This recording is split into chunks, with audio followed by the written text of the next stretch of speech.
There are all kinds of people thinking about all kinds of things all of the time. That sentence sums up what I would describe as the ultimate deterrent to oppose the urge to invent. It is the feeling that it's all been done. Someone must have done this.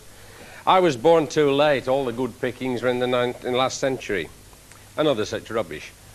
Isaac Newton was right when he declared, "If I can see further than others, it is because I stand on the shoulders of giants."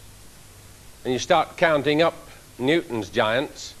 You say, right, Leonardo da Vinci, Galileo, Archimedes. You soon run out of ideas.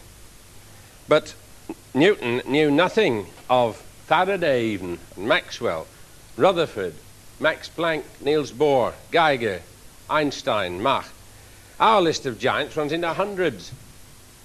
So the opportunities for new inventions and discoveries were never greater than they are today. And of one thing we can be sure, they will be even greater next year. Now, last time I left a bit of unfinished business about the magnetic river, which we didn't squeeze in, so I propose to do that now. It will illustrate for you how inventions take place.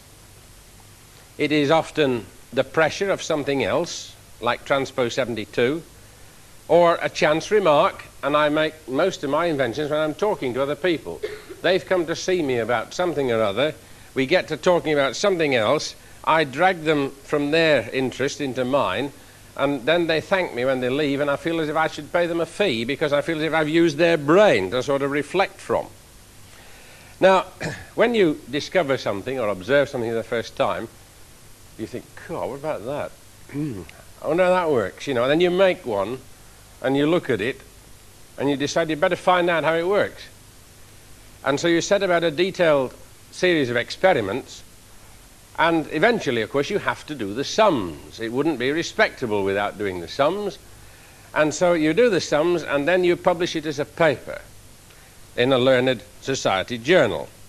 And when you do this, you write it as if it were done from the front, as if on morning one you said, I will now invent a magnetic river. You see, and where you go, and you do the sums, and this very unfortunate phrase keeps coming in. Now it is clear that, and clearly, obviously, sort of, none of it's obvious. It wasn't the day before you started. No, you do it from the back. First, we made a magnetic river for Transpo 72, and then I asked one of my postgraduate students, Alan Atwood, if he'd make me a machine that would sort of simplify it down so that we might understand what we were doing. And he came up with this machine with just 3 of the long row of cores that you saw last time, and there was some question about how the width of the aluminium sheet would affect the stability. So you begin with a very small voltage till you can just lift it off and it's stable. Then you try a wider plate at the same voltage. That's all right. It's a little bit skewed, but that may be a defect in the apparatus.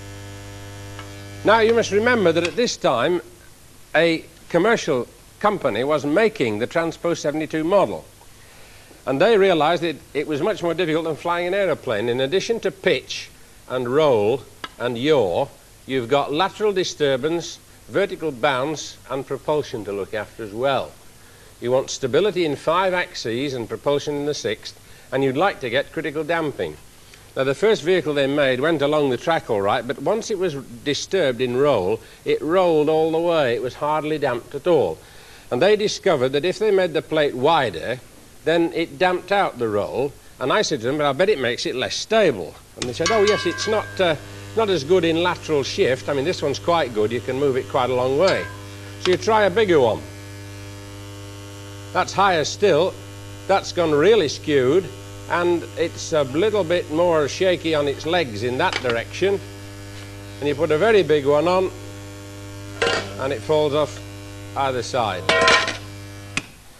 So I went armed with this information to see the firm and said, look, you're losing stability by doing that, and you've got to go higher yet. And a thing which is stable, just, that sort of thing, when you try and raise it to 2 inches, of course, it'll go totally unstable. I said, look, I'll show you. We start with the one which is unstable. That is not going to stay there, it falls off. Would you just like to hang on to it, Bill? What I hadn't realised was you should take your courage in both hands, never mind winding the current down, you should wind it up.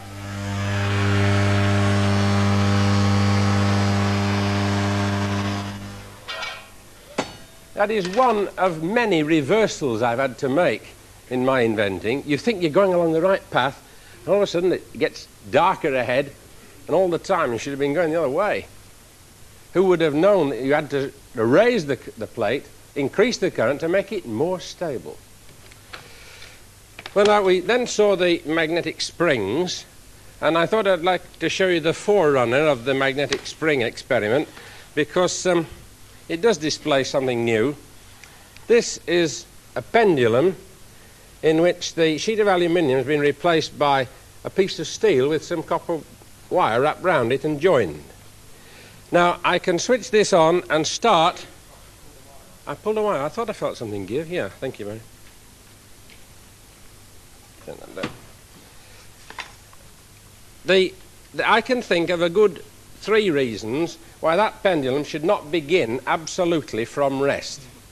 But I'm going to switch it on and then hold it in the most steady position I can find, and you'll see if you have the patience, start from absolute rest, that doesn't look as if it's going to oscillate, does it?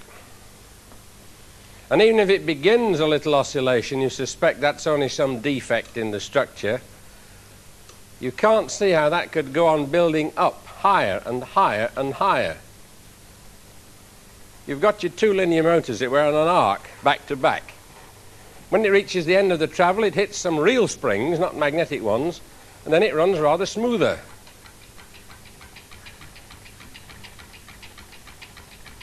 So there's a magnetic spring plus mechanical spring.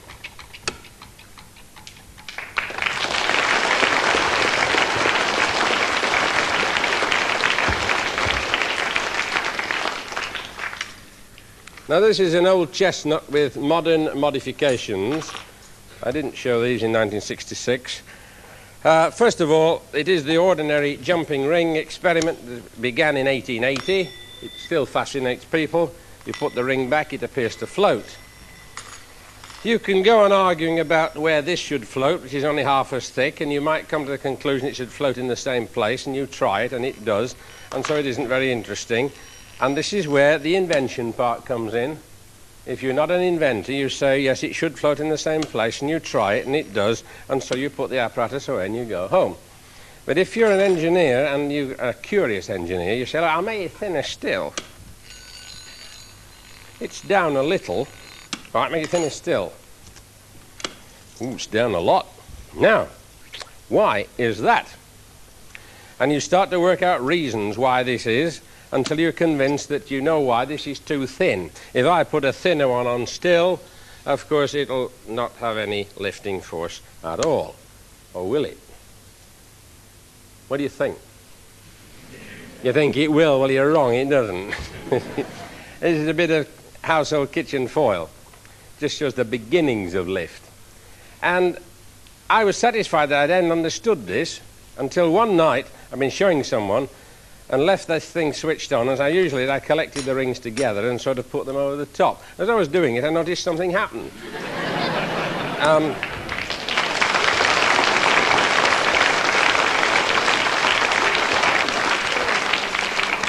And immediately you've got a new world, you've got a new white rabbit to follow, you've got a new curiosity. Look at that. Now you can't tell me that the current in this poultry ring is attracting the current in that poultry ring, because it isn't. It's this one that's shoving this up. So why didn't it shove it before? I've not really been able to exploit this yet. All I know is it's got possibilities, because our normal idea of loading something is to put more weight on it, like loading a camel, and they say the last straw breaks its back. But in this case, the more straws you put on, and the higher it lifts. This thing gets better as it gets more weight on it. Look. You can go on loading it and loading it until you've used up all your small ones, and you start on the thicker ones, comes up a bit more, and you start on your thicker one again, comes up some more. The bigger the better. Now, can we lose this one now? Ready? Other side. Oh, yes, not that side. Thank you.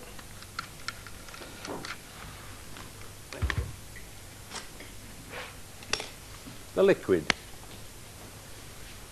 Ah, some cooking perhaps. No, something more earthy than cooking. Writing with printer's ink. That's not printer's ink. It's too thin for printer's ink. It's got the viscosity of water. It is in fact kerosene with certain additives, but as you see, it behaves in every way like a normal liquid. It has a rather curious smell, but it's just a liquid for the moment. This, by the way, is made of porcelain. This is an aluminium sheet, nor is there an aluminium sheet embedded in it.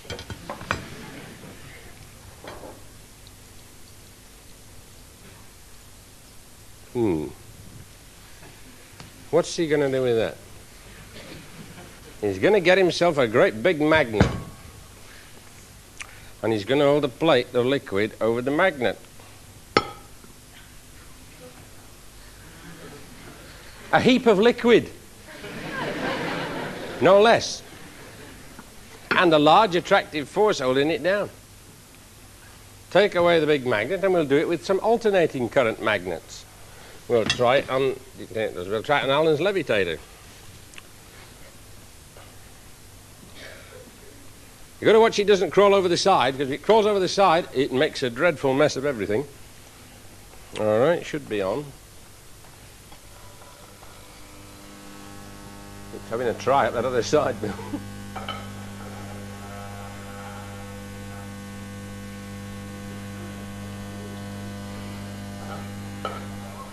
Now, those are virtually only single-phase fields. Now we're going to try putting at least a moving field on by using our ball floating coil and shading it, as we call it, with a piece of aluminium to produce a travelling field. So you now carefully place the plate on there. We'll switch on again. Where are we? Here. Whoa! It's like a cauldron boiling. What's more, it's dividing up into walls. We've seen that before with iron filings. This is really only an extension of the iron filings game. It shows you the best natural position for travelling magnetic fields as far as their magnetic circuit's concerned. This is magnetic liquid. What shall we be doing in a year's time? Well, one of the things I hope is that we shall be able to make particulate smokes of this material and then have not a magnetic gas but at least a magnetic smoke, and then we can really see fields in 3 dimensions. This is a tremendous tool in the hands of the research worker. Thank you, Bill. Shut up.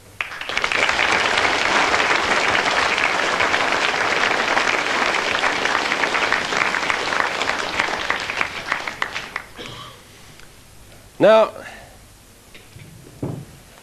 even though no two people are exactly alike, there are ways of classifying you not only by whether you're left or right-handed or by race or religion or age, but by your outlook. And just as every man, and I hasten to add, as opposed to every woman, is a better driver in his own opinion than all the other idiots they allow on the road, so every man and every woman is a potential Thomas Edison or Marie Curie. Never notice a second Einstein. Always the discoverer, the inventor. Now, it is said of people in the army that every private soldier carries a field marshal's baton in his knapsack. So I can tell you with every confidence that each of you, at one time or another, has had a quite original thought. And this is the result of your unique combination of inheritance from your parents and subsequent experience, which is what we call you. Now, mostly these new thoughts have passed unheeded, because inwardly you felt that your thoughts couldn't really be of all that much importance, not earth-shattering. It is as you grow older that you begin to take yourself more seriously, and taking yourself seriously is very bad. It means that you spend the autumn of your life when you retire in writing to professors like myself, who have more than plenty to do, telling them about, those unfortunate professors that is, telling them about the world beaters that you've invented, and a very common species of world beater that I have literally hundreds of letters about is an electric motor that drives a generator, and you use some of the output from the generator to drive the motor. And then you've got all the rest spare for solving the world's energy crisis. Now, I don't want any more of those, please. But although that seems ridiculous, it is surprisingly easy to pull the wool over your eyes, especially in some of these mathematical proofs that naught is equal to 1. Were we going to do this next one, I think? Yes, we were. I'm very fond of this geometrical proof, because you can do it without actually ever saying anything which is wrong. You take a square, you draw a square, and then imagine you'd got compasses, and you place compass point on this corner, and you make the compasses the length of the side, and you strike an arc down there like that. I'll draw this next line in a different colour to make the diagram clear. That is an arc. Now, since that point is now lower than the top of the square, I can join it by a line which must obviously slope downwards. And the middle point of that line will be to the right of the middle point of the top side of the square. So if I bisect that longer line at right angles, it comes down there. And if I then bisect the sides of the square, the vertical line, that vertical line will cut the horizontal, the other line. It must do, because that was no longer bisecting a horizontal line. And the rest is just drawing lines. You join from this corner to the point of intersection, you join from this corner to the point of intersection, and you join from this corner to the point of intersection, and from there. And we're going to consider, I'll draw that line in red, we're going to consider those two triangles. They don't look much the same, but that's just my rotten drawing. Now, let us consider what is equal to what. Well, that's the side of a square, that side of the triangle. It's equal to that side of the square, which is, of course, equal to that side, because those are two radii of a circle. And then this line is the same length as that, because they are a pair of triangles, result of perpendicular bisection. So that equals that. And similarly, these two longer lines are a result of bisecting at right angles, that base, and so you've got that line equal to that line. So you now have two triangles which are three sides equal, so are congruent even though they don't look it, and among other things, this angle is equal to this angle. Now this angle is made up of 90 degrees plus, shall we say, angle A, which is that. Well, since that angle A is the same as this angle A, because they were congruent triangles at the bottom, then this other angle is 90 degrees plus A plus this angle, B. And subtracting naught equals B. Well, if you haven't seen it before, it might worry you for a little while. The fact is, remember, I said I didn't say anything that was wrong. I did something that was wrong, but I didn't say anything wrong. Now, it would be equally disquieting, however, if, having sort of put off the would-be inventors of perpetual motion, if as a result of what I'm now saying, none of our elder citizens with a mountain of experience of life behind them were to dissent from writing to me about an idea that they've been tossing around for years and never had opportunity to get a second opinion. Take a case in point. It is now nearly 2 years ago that I was telephoned by a man called Alexander Charles Jones, who asked me if he might bring me a box of apparatus which he said, when put on frictionless casters and set in motion inside, would displace itself outside its own dimension. Immediately I knew this man was different. Any ordinary crank would have said, Alec's not a crank, it's only others who say he is.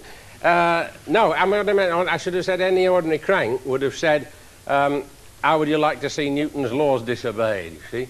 But Alec said, outside its own dimension. So he knew already the old chestnut, if you put a ball of lead in a box and a spring behind it and you compress it against this side of the box, and then when you release it, more or less the lead stays where it is and the box does that. And you say, oh look, action without reaction. But of course the centre of mass has stayed the same. But he said it will displace itself outside its own dimensions. So I said, does your box contain anything that might loosely be described as a gyroscope? And he said, in the box there is a gyroscope. I said, then I think you'd better come and show it to me. Why did you say that? Why the question? I said, well, because I know enough about gyros to know that they're like electromagnetism. And I've studied electromagnetism for 30 years, and I know darn well I don't understand it. And I don't understand gyros either, but I can invent new things in electromagnetism once a year. And if you've got something new about gyroscopes, I want to see it. And he brought it, and it did. And that was the start of a new line of research for me. And then, about a year later, I met a second enthusiast called Edwin Rickman, who added his own brand of instinct that improved the ideas we'd already got. Let me say of Alex Jones that since I first met him, I've been convinced of both of the validity of his argument and been impressed with his feel for what I'd call the elements of nature, a thing that the more learned acknowledged men of science and mathematics have seldom had, a natural feel for what goes on. And combined with the Rickman idea, I may say that neither of these gentlemen can be described as elder citizens, unless you describe me as one, because they're the same age as I am. So there is the first message for all of you as potential inventors. Take your own ideas a little further before giving them up.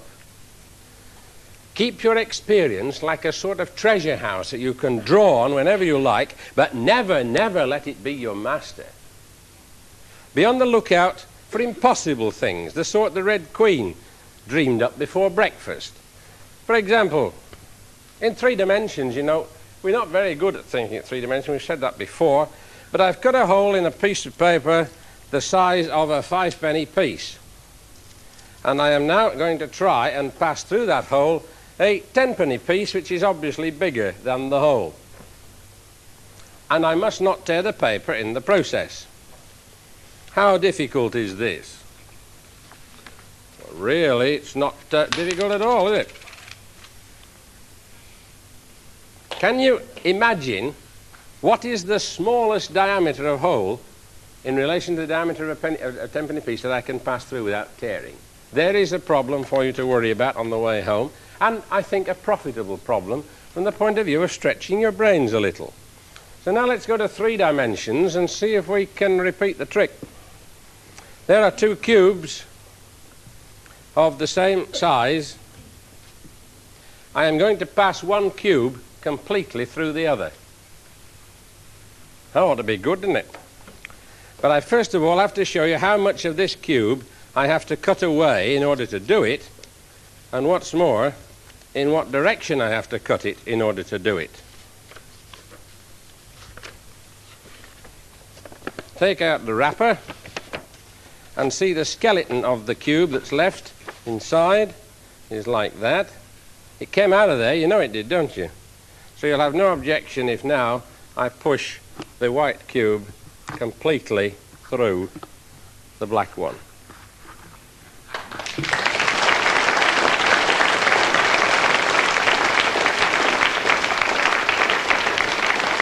That takes more making than you'd think. Now, Jacob's ladders. fascinating things, the standard sort of Christmas party trick. All the faces of that are red except the top one. We're going to send the top one on a journey down the back. Come on. Come at the bottom. Now, is that what really went on? Did that really? Let's see if we can send it back again then. Take it down. Send it forwards this time, see if it makes any difference. Come on. Is that really what's going on? Is the green one going from top to bottom? No. What is happening is that that one is turning over. That is kicking the next one back. That's kicking that one over. That's kicking the next one back, and that's kicking the bottom one over. You see, they all turn over. It is a game of odds and evens, and this one was just a trick. Thank you, Bill.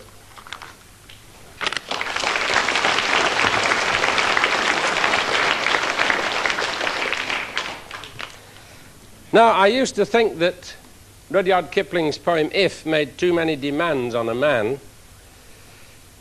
These 4 lines, I think, are directed, aimed straight at the would-be inventor. If you can dream and not make dreams your master, if you can think and not make thought your aim, if you can meet with triumph and disaster and treat those 2 impostors just the same, you have to be that rugged to do inventing. You have to see your problem like the north face of the Eiger today, and when you've solved it, it crumbles into a little heap of dust so small you wonder how you caught your toe in it. Rudyard Kipling went on, if you can trust yourself when all men doubt you, but make allowance for their doubting too, I'm not sure I'm that good. Training people for invention is another game. Games are very good training for invention. Chess, of course, is very mind-stretching. Dominoes is said to be for old gentlemen in public houses. You have sets of things like this, and you have to put the 2 facing the 2 and a 4 at this end facing a 4. You can go at different angles if you wish, and they find that sufficiently brain-taxing. Now, if you play on a draft board so that the dominoes just fill the squares, you can ask yourself this interesting question. I've cut out the 2 corners, as you see. Before I did that, there was 8 by 8 pattern of squares, 64 squares. Now there are only 62. Suppose I gave you 31 dominoes, each of which will cover 2 squares. Could you cover those squares with 31 dominoes? You don't know? Well, you might have a try, and you might waste a lot of time. The question I'm asking is, can you prove that it can't be done? This is the sort of thinking that leads to an inventive mind. You say, well, look, the 2 I've cut out were both pink squares. So of the 62 that are left, 32 are white and only 30 are pink. One of these dominoes can only cover 1 pink and 1 white. So you can never do it. You'll always have 2 white squares left over. It's a proof. Now,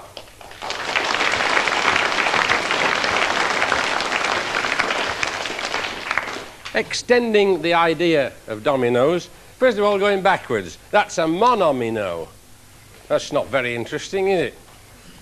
Well, it can be made interesting. It can be made into 2-dimensional dominoes if you put spots on, because you can have to mate up a 1 with a 1, and then a 2 with a 2, and then a blank with a 1. That won't go. You can stick a 3 on the outside there, and you're playing 2-dimensional dominoes, which is more fascinating than ordinary straight line dominoes. And those were played with monominos. That's a domino. We've seen a domino. What about trominos? Well, trominos are 3 on. That's not one. There are only 2 trominos. But you can have a variety of combinations of spot, can't you? My goodness, this is really 2-dimensional playing. And if you try and work out the number of possibilities of just putting the spots blank 1, 2, 3, or 4 on 2 pieces, one of 2 pieces that size and shape, you'll be amazed. You'll have a much bigger set of trominos than you did of dominoes, and the brain stretching will have gone a little further. If you go on to tetrominos, you find there are more of them. There's 1, 2, 3, and 4 tetrominos. Now, we don't put spots on these or it gets too complicated. The game gets, not worthwhile. And yet it's too simple with just the 4 shapes that there are, even though that has a left and right-handedness, and so has that. These two are symmetrical in one sense. Let's just jump past those and go on to the pentominos, which are far more interesting. Pentominos are made up from 5 squares. And there are 12 of them. 12 different shapes, all made out of 5 squares. Those are all the possible shapes. Now, I'd like a member of my audience to come and I'll teach you to play tromino. Someone who's not been before. Yeah, can you climb over? Can you come to this side and then we can all see what you're doing? Now, all you have to do is to place a pentomino anywhere on the board. The object is to try to stop me from placing one on, and I shall try and stop you. So you can start where you like, any piece, any position. He might think that this is a random position that he makes, but it isn't. It's like chess. It has almost the complexity of chess. Now your turn. The idea is not so much to make patterns as to prevent them.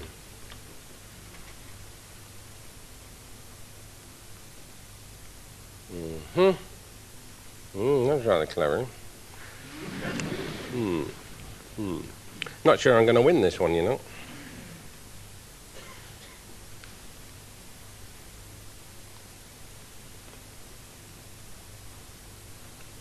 Think very carefully. Yes. Yes, that's nice and clever. What have I got left? No. Not so. The problem's all yours. Isn't it? You give in? You will? Well, you shouldn't give in. There's one there, look. Thank you very much. Now,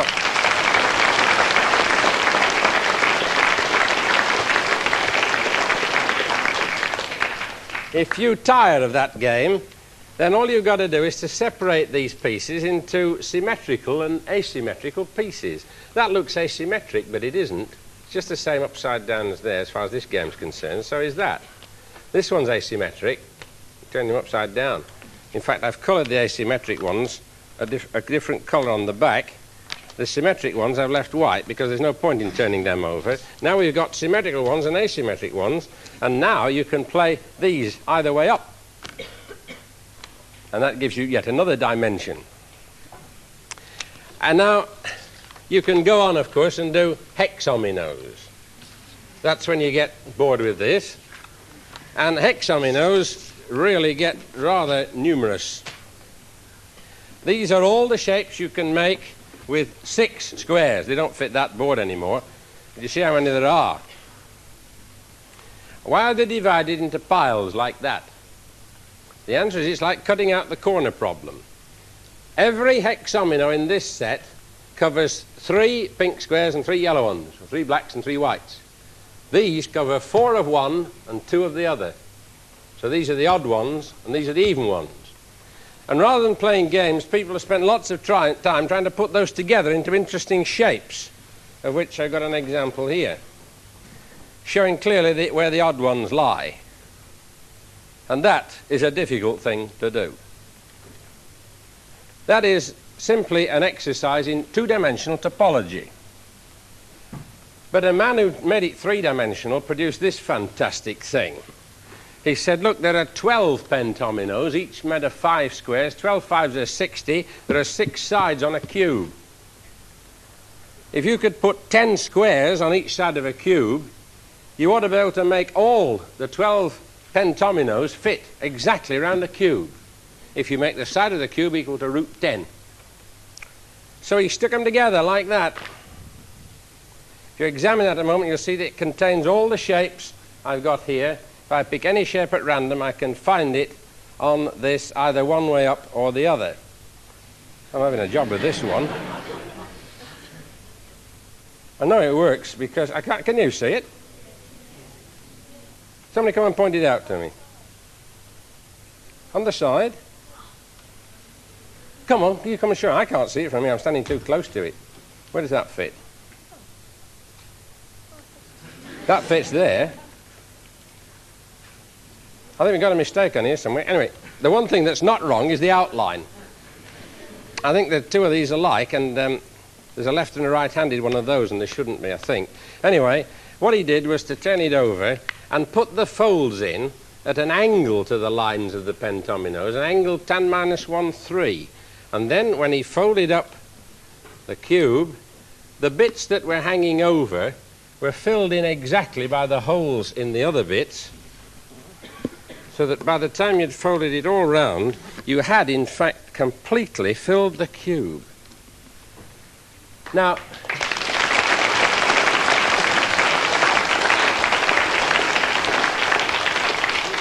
imagine starting off to try to solve that without knowing whether or not it could be done. This is what amazes me about people who can do problems in topology like that. Let's go three-dimensional. Let's talk about monocubes and bicubes and tricubes. And straight away there are two kinds of tricube. That's one and that's the other. I mean, that's the same turned over. But when you go to tetracubes, there are all sorts of them. There's that one, and of course that one, and that one, and that one, left and right-handed ones. What else have we got? You mustn't put them skewed like that, doesn't count. That's the same as a square. Oh, let's have a look at the whole set, Bill. There's a left and a right-handed one of those. There's one of those, one of those, one of those, and one of those. What's this? That's not one of them, is it? You need this one to make a game. This also is sold commercially. The thing is that with 4 cubes in each, 6 fours are 24. To make a 3 by 3 by 3 cube, you need 27, so you put a tricube in. And then you try to put them together to make a cube. And we're so novice at this that we daren't try and do it in public like this because we never get it right. You think you're doing all right until you get the last one. I'm in a mess now. So we got one made up beforehand so that you should see that it was possible. And I can take it apart and show you that there are the necessary pieces. And there is more than one way of putting the cube together. I don't know exactly how many, but it runs into teens, I think. There are a lot of ways, not including mirror reflections. But cubes are not the only thing you can make.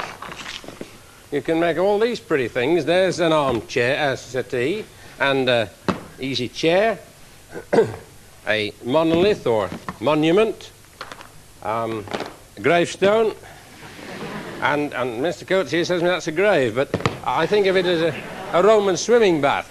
And we've spotted them up to coincide with these so you can see exactly where each piece has got to fit. That one's going in there because it's got the same coloured spots. And then the question comes, can you really make all those? And if not, which one can't you make?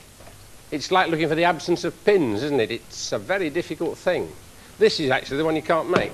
Because you look at the spots on the back, you'll find we left some off because you couldn't do it, even though it has 27 cubes in its makeup. So this is a great game. This also has been commercialised. Well, now I got my lads to produce me a very beautiful set. Before those, Bill, the transparent cubes. I got them to build me a beautiful set of transparent cubes, all with spots on, and this is for 3-dimensional dominoes. You'll need one spot on each of these because the spots on the different faces are all different. And when you were starting a game, you'd start by putting one down, then you'd say, well, I want a red on that side. Have I got a red? Yes, I got a red there. Put that there. 2 yellows on the top. Gold. No. What's on the front? Green. All right. And straight away, you see, you'll be in a 3-dimensional game. And now they all have to fit on all sides. And that can while away many an hour. And when you're tired of that, you can play 3-dimensional noughts and crosses by dropping little coloured balls into some of the blocks and building those up so you can see where your moves were.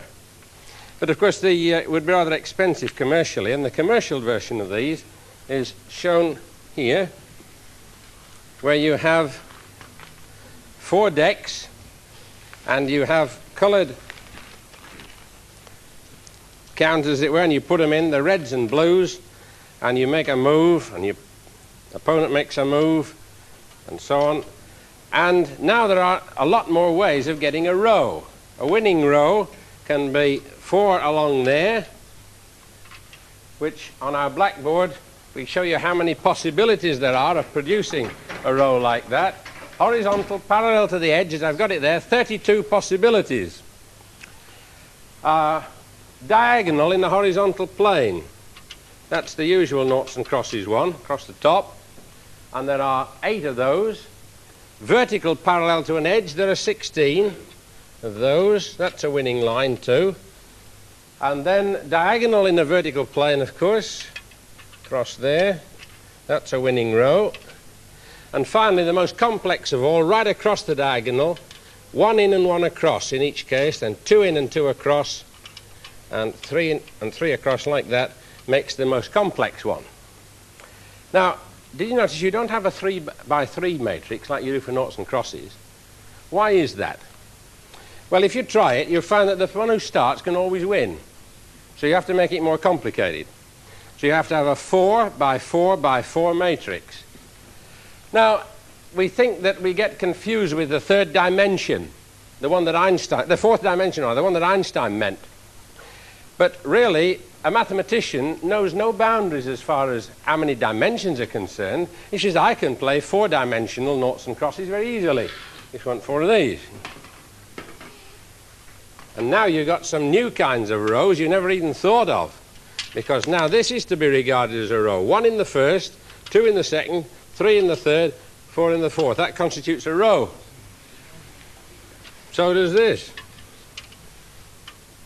There are all manner of rows you can have now. The most complex of which is 1 in there, 1 in there, 1 in there, and 1 in there. That's the ultimate diagonal. But again, you'd find it too easy to win. So now you have to have a 5 by 5 thing and 5 decks and 5 of them. And that's playing in 4 dimensions. Well, why not play in 5 dimensions and have a 6 by 6, 6 decks of them, 6 rows and 6 rows this way. And then you can play in 6 dimensions and extend them down to 7s, and so you can keep building cubes on. And now you see how the mathematician knows no limit in his concept of n dimensions. We tend to think of dimensions somewhat differently, I know, as engineers, but the games are certainly very brain-stretching and thought-provoking. Now, let's go back and think a bit more fundamentally about ordinary things. How many spheres can you place in contact so that each one touches each other? The answer is only 4. You can't put a 5th one underneath because it wouldn't touch the top one. And yet we think of spheres as perfect. Let's try another shape. I think we'd better without the board this time. No, thank you. Let's try coins or big discs. I can actually put these 5 so that they're all in contact with each other. You start off with 2 on top of a 3rd one like that, and then you can just put the other 2 so that they touch the red one at the bottom, touch the sides of the others, and touch each other at the top. And there are 5 discs or 5 coins all in contact with each other. Well, is there another shape? Let's try cylinders, rods. How many of these do you think we could put in contact? 6, says somebody. All right. Well, to do 6, you stick them together like that, and you make another set with the opposite handedness. That's like that. And you manage to put one lot on top of the other.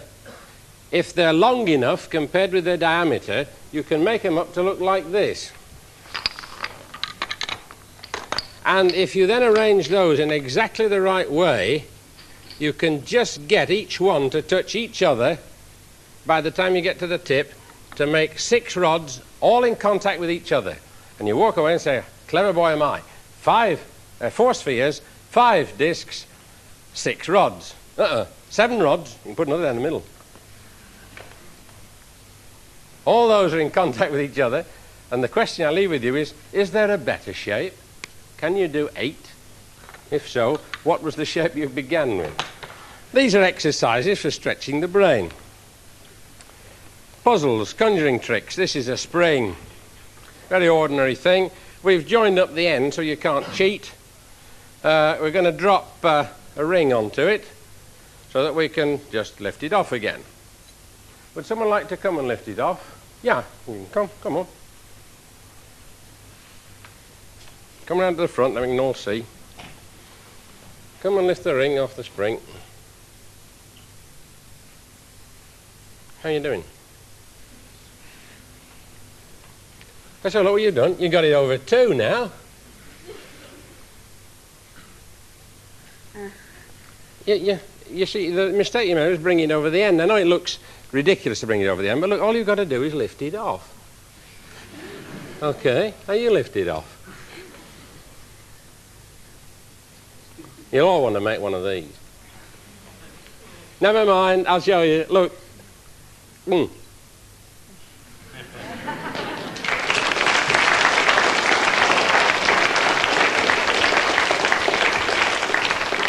A spring is, after all, only a straight piece of wire. You must be able to push it on and lift it off, mustn't you?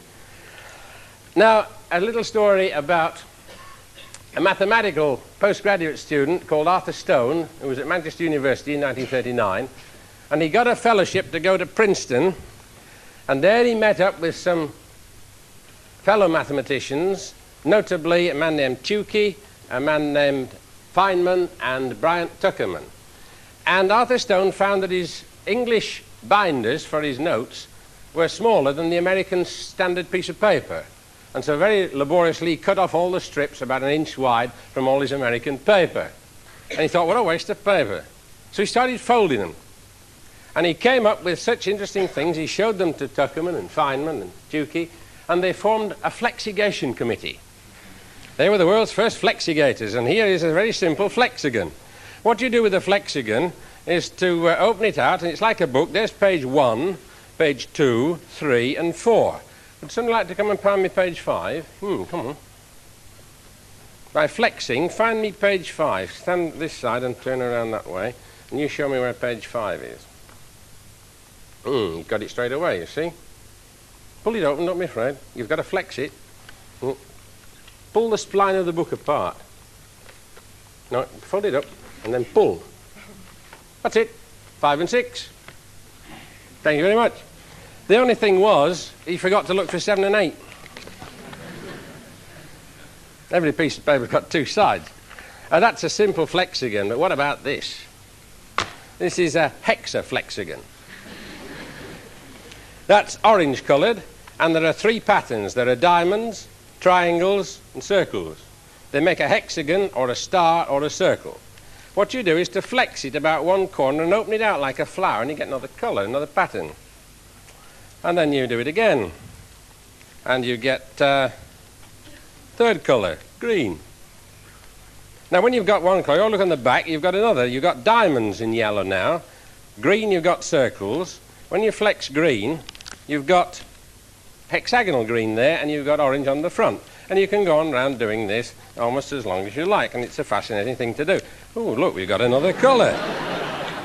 We got a red. What are we going to get now? Orange. It's a different one in the centre, but it's not really interesting. No, try again. We've had yellow. We've had green. Hey, what's this? Purple. That's 5 colours. Good grief. Yellow. Orange again. Actually, although I seem to be playing with this at random, I do actually know what I'm doing, because there's a 6th one.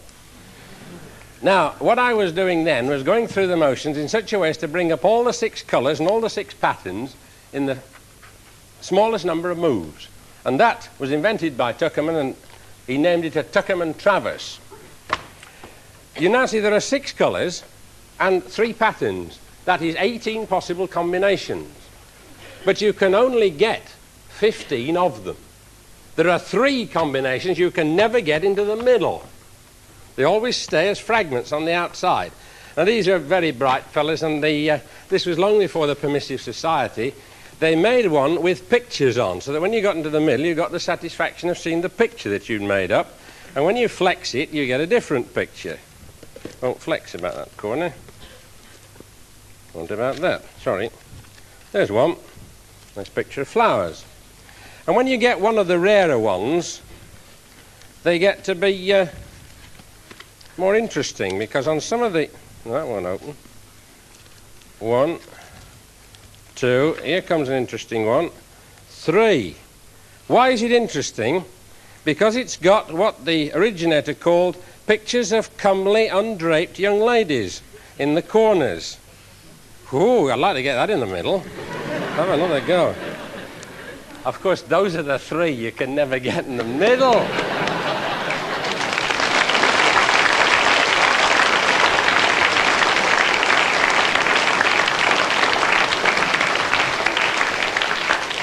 And he therefore named it a hexasexafrustigan. Analogues again. Analogues. Think analogues all the time. It's all there is. It's your only sheet anchor for both research and invention. An ordinary child's pipe, as you might use for blowing bubbles, drilled right through to the bottom, and an endless belt of wool that's been joined to make an endless loop. Now, why does that interest me? Well, just because of the shape of the wool when I blow the pipe. The shape. Look at the top.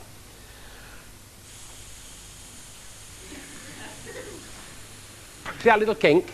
It's always there. It seems impossible that the air from here could get up there. There's some very strange dynamics going on up there, and it's to do with gyroscopes, and it must have its counterpart in electromagnetism.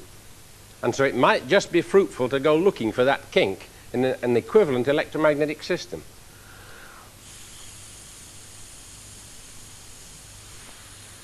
Little kink, always there.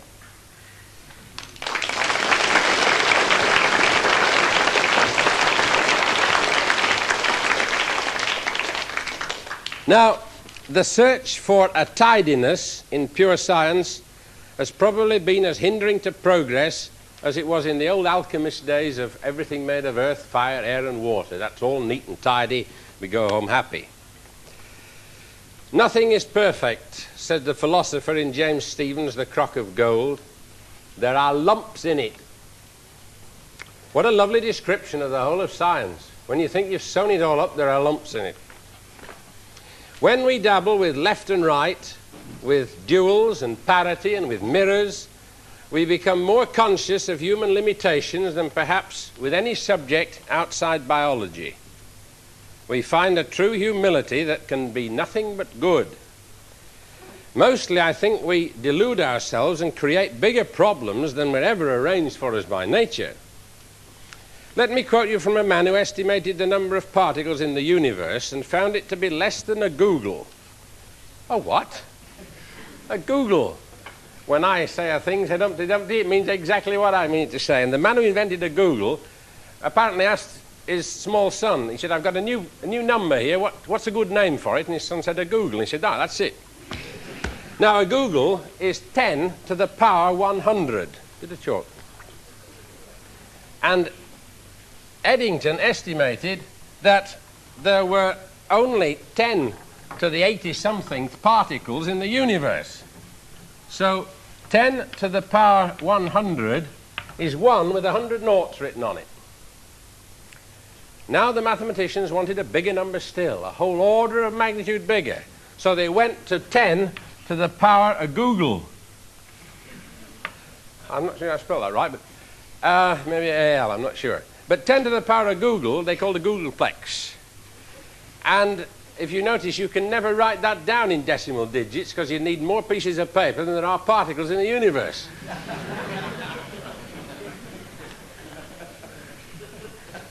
Said Eddington, however successful the theory of a four-dimensional world may be, it is difficult to ignore a voice inside us which whispers, at the back of your mind, you know that a fourth dimension is all nonsense.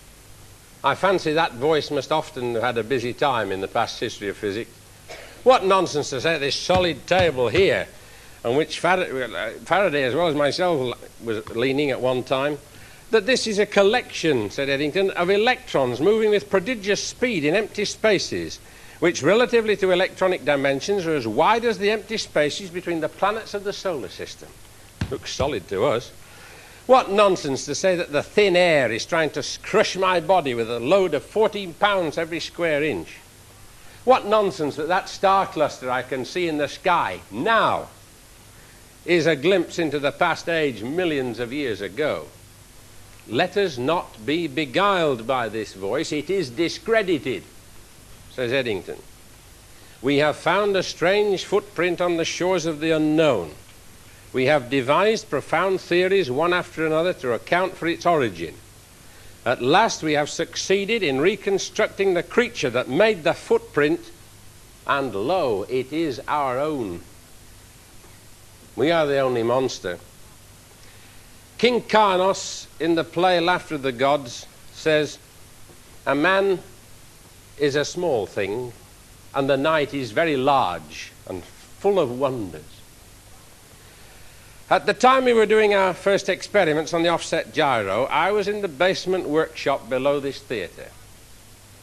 Beside it, on a wall, is a huge portrait of Michael Faraday, who used to work here, and a copy of his own handwriting. Here's the picture that you see downstairs. There is a copy of the handwriting below it. As I'm doing this, Bill, we're running short of time. I wonder if you'd like to start setting up the gyro, and I'll read you what it says. Of this note here, it says, this note was made by Faraday on the 19th of March, 1849, when he set out in search of a connection between gravity and electricity and magnetism. We've been getting fairly near to that this week, haven't we? The final link of material forces in which he, that is Faraday, so firmly believed. He did not succeed in this quest, but the note expressed clearly the prime tenet of his scientific philosophy, which he followed with such outstanding success. This note reads, all this is a dream. Alice through the looking glass was a dream. Still, examine it by a few experiments. Nothing is too wonderful to be true. If it be consistent with the laws of nature, and in such things as these, experiment is the best test of such consistency. We're going to do one more big experiment with the big gyro because we haven't done it before. I want you all to know how very, very much I am indebted to many people for the assistance I've had this week. From the BBC, without whose cameras we couldn't have shown you half the things, and all their staff, but especially to Bill Coates, Barry Owen, Cliff Johnson, and some of my boys who are doing research. Would you like to thank them in your own way?